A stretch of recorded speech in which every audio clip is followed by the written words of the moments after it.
بسم الله الرحمن الرحيم اقرأ باسم ربك الذي خلق خلق الإنسان من علق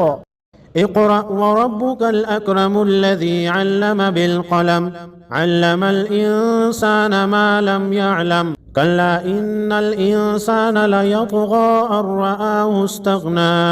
إن إلى ربك الرجعى أرأيت الذي ينهى عبدا إذا صلى أرأيت إن كان على الهدى أو أمر بالتقوى أرأيت إن كذب وتولى ألم يعلم بأن الله يرى كلا لئن لم ينته لنسفعا بالناصية ناصية كاذبة خاطئة فليدع ناديه سندع الزبانية كلا لا تطعه واسجد واقترب